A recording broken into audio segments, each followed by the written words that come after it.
and I'm from class 12th A PCM branch. Many cities like Indore and Ujjain are developing, which is essential for development of our state. But however, due to this development, many poor people lose their homes and means of livelihood.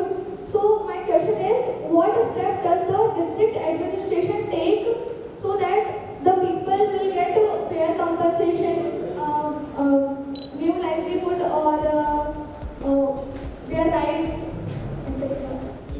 Indore के collector से ये बच्ची सवाल पूछ रही है। सवाल कि जिन घरों पर बुलडोज़र चलता है उस घर में रहने वाले लोग आखिर कहाँ जाएं, उन्हें कॉम्पनसेशन किस हिसाब से दिया जाता है और बुलडोज़र कार्रवाई कितनी सही है। ये वीडियो आया है मध्य प्रदेश के इंदौर से। कलेक्टर ने इसके जवाब में क्या कुछ कहा, ये पूरा मामला क्या है, हम आपको विस्तार से इस रिपोर्ट में बताएंगे। नमस्कार, आप देख रहे हैं एमपी तक और मैं हूं आपके साथ आकांक्षा ठाकुर। दरअसल मध्य प्रदेश में स्कूल चलो अभियान के तहत एक कार्यक्रम का आयोजन किया गया था, जिसमें कलेक्टर, जो इंदौर के कलेक्टर है शिवम वर्मा, वो मौजूद थे। यहाँ पर एक छात्रा ने कलेक्टर से बड़ी ही बेबाकी के साथ कुछ सवाल किए।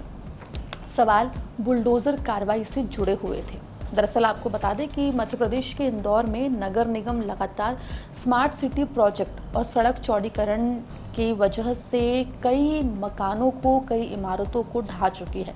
इतना ही नहीं, जिन घरों में या जिन जगहों पर अतिक्रमण है उन पर भी बुलडोज़र कार्रवाई हुई है। इसके बीच में इस बच्ची का, इस छात्रा का जो ये सवाल है वो हर तरफ चर्चा में बना हुआ है।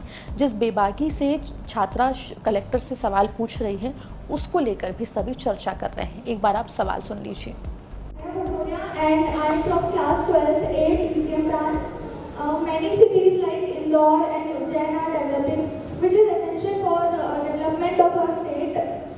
But however, due to this development, many poor people lose their homes and means of livelihood. So my question is, what step does the district administration take so that the people will get fair compensation, new livelihood, or their rights, etc.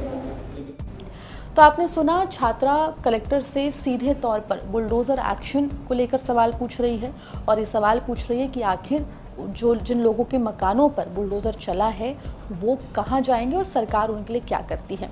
आपको बता दें कि collector Shivam Verma ने बहुत ही ध्यान से छात्रा के सवाल को सुना और उसके बाद बहुत ही अच्छे से छात्रा को समझाया और जवाब भी दिया। जितने भी घर होंगे उनको कुछ कुछ मॉडिफाई करना पड़ेगा, सारी चीज़ें रहेंगी, लेकिन उसका लाभ पूरा शहर लेगा या पूरी वो जगह सबको लाभ मिलेगा। तो कई बार ऐसे मौके आते हैं कि मतलब बड़े लार्जर इंटरेस्ट के लिए आपको कुछ चीज़ें करनी पड़ती हैं।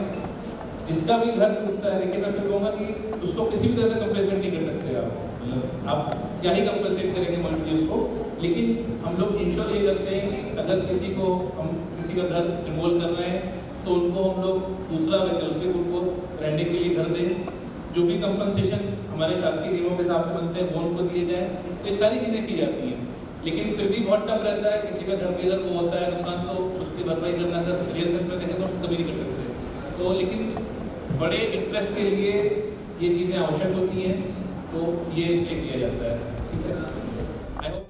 दरअसल मध्य प्रदेश सरकार के द्वारा स्कूल चले हम अभियान के तहत नए शैक्षणिक सत्र 2026-27 का शुभारंभ इंदौर के शासकीय उत्कृष्ट विद्यालय बाल विनय मंदिर में किया गया। कार्यक्रम में मुख्य अतिथि कलेक्टर शिवम वर्मा थे, जिन्होंने यहाँ पर तमाम छात्रों से बातचीत भी की।